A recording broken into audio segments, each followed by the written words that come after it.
அப்படின்னு இவன் நினைச்சுக்கிட்டு இருக்கான். கடவுள் தான் என் எலும்பை நொறுக்கிறாரு, கடவுள் தான் எனக்கு முட்டு வலி தர்றாரு, கடவுள் தான் எனக்கு போராட்டத்தையும் பிரச்சனையும் கொண்டு வந்திருக்காரு, கர்த்தர் தான் எனக்கு இந்த உடம்போடியை தருகிறாருன்னு தான் நம்ம மனுஷனுடைய எண்ணம். ராஜாவுடைய எண்ணமே இருக்கு. அப்படி இருக்குமானா மனுஷன் நாமெல்லாம் சாதாரண குடிமக்களுடைய எண்ணம் எப்படி இருக்கும் சொல்லுங்க? எல்லாம் என்ன செய்யறான்? கடவுள் சிங்கத்தை கையில மாட்டினது போல நம்முடைய எலும்புகளை அவர் நொறுக்கி கொடுக்கிறார். அடுத்து அவர் சொல்லுகிறது என்ன? இன்று இரவுக்குள்ளே என்னை முடிவடைய பண்ணுவீர் என்று சொல்லி நமுட்டை போலும் தகைவலான் குருவி போலும் கூவினேன். நமுட்டை என்னது? நாரை. நமுட்டைக்கு பேர் என்னது? நாரை. அந்த நாரை கூவுறதை யாரும் பார்த்துருக்கீங்களா? தகைவலான் குருவி கூவுறதை பார்த்துருப்பீங்க, புறா கூவுறதை பார்த்துருப்பீங்க. ஆனால் நாரை கூவுறதை எத்தனை பேர் பார்த்துருக்கீங்கன்னு தெரியல எனக்கு. கொக்கு கூவுறதையும் எத்தனை பேர் பார்த்துருக்கிறீங்கன்னு தெரியாது. ஒரு சளி பிடிச்சவன், நோய் பிடிச்சவன் ஆஸ்பத்திரியில் போய் பார்த்தீங்கன்னா தெரியும். சத்தம் கொடுக்க முடியாமல் என்ன செய்வாங்க? கூப்பிடுவாங்க. பேச்சு எல்லாம் அடங்கிடும், பார்வையெல்லாம் தெளிவில்லாமல் போயிடும். நிற்கிறது யாரு அப்படின்னு கூப்பிடுக்கிறதான ஒரு சூழல் வரும். சரி, இவங்க பிழைக்க மாட்டாங்க அப்படிங்கிற எண்ணம் எல்லாருக்குள்ளேயும் வந்துடும். அவனுக்குள்ளேயும் நான் பிழைக்க மாட்டேங்கிற ஒரு எண்ணம் இந்த ராஜாவுக்குள்ளே வந்துருச்சு. வந்த உடனே அவன் என்ன சொல்லுகிறான்? நான் ஒரு புறாவை போல புலம்பினேன். புறாவை என்னைக்காவது புலம்புறதை பார்த்துருக்கீங்களா? சத்தம் போட்டுகிட்டே இருக்கும், புலம்பிக்கிட்டே இருக்கும். என்ன செய்யும்?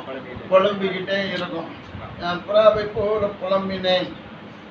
என் கண்கள் உயர பார்க்கிறதுனால் பூத்து போயின. என் கண்கள் எங்கே பார்த்துச்சு? கீழே பூமியை பார்க்கல. என் கண் எங்கே பார்த்தது? மேலே ஆண்டவரை பார்த்தது, தேவனை பார்த்தது. தேவன் எனக்கு உதவுவார், எனக்கு ஜீவனை தருவார், நான் திரும்ப உயிர் பெறுவேன், திரும்ப நான் என்ன செய்வேன்? இந்த பூமியில் என் வாழ்வுக்காலம் நீடிக்கும் அப்படிங்கிற அந்த எண்ணத்துக்காக அவன் என்ன செய்கிறான்?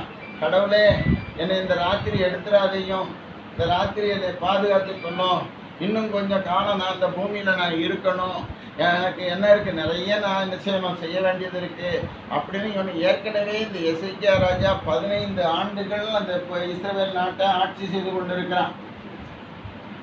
இந்த 15 ஆண்டுகள் முடியும் போதே ஆண்டவரே என் உயிரை எடுத்துடாதையும், என் உயிரை எடுத்துடாதையும், என்னை பாதுகாத்து கொள்ளணும்னு கடவுள்கிட்ட கேட்குறான். எப்படி கேட்குறான் தெரியுமா? முன்னால் எதையும் வைத்து கேட்கல, சுவர்புறமாக திரும்பி நின்று கேட்குறான்.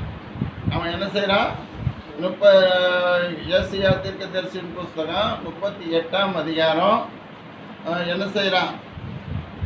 2ஆம் வசனம் வாசிங்க. 2ஆம் வசனம் யாராவது வாசிக்க தெரிந்தவர்கள் இருக்கிறீர்களா? அப்போ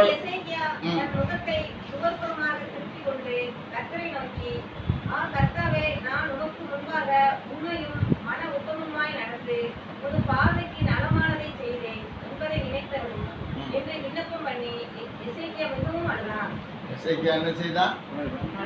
அழ ஆரம்பிச்சிட்டான். என்ன செஞ்சுட்டான்? கண்ணீர் வடிக்கிறான். என்னது? இன்னைக்கு ராத்திரி நம்ம உயிர் இருக்காது, நம்ம உயிர் அணிஞ்சிடும், நம்மளை விட்டு பிரிந்து போயிடும். நம்ம உயிர் போனால் எங்கே போகும்?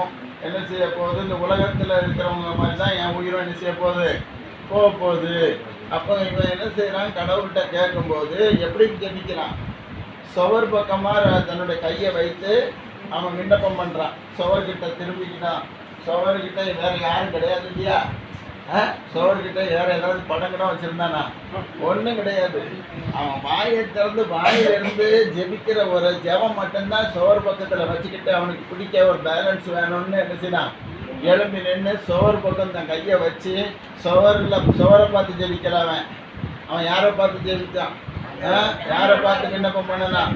ஆண்டவரை நோக்கி அந்த 2 கையும் பலத்துக்காக தன்னை பிடித்து கொண்டு, ஆண்டவரே, இந்த ராத்திரி என் உயிர் என்னை விட்டு எடுபடக்கூடாது, இந்த ராத்திரி என் உயிர் எனக்கு வேணும் என்று சொல்லி என்ன செய்கிறான்? புலம்புகிறான். ஆண்டவரே, இங்கே வந்திருக்கிறதான அருமையான தேவனுடைய பிள்ளைகளே, சகோதரிகளே, சகோதரர்களே, உங்களுடைய வாழ்க்கையில் எத்தனை விதமான குழப்பங்கள் இருந்தாலும் சரி, இன்றைக்கு உங்களுடைய புலம்பல் ஆனந்தமாக மாற்றப்படக்கூடியது அவசியமாக இருக்கிறது. உங்களுடைய புலம்பலுக்கு ஒரு மாறுதல் உண்டு.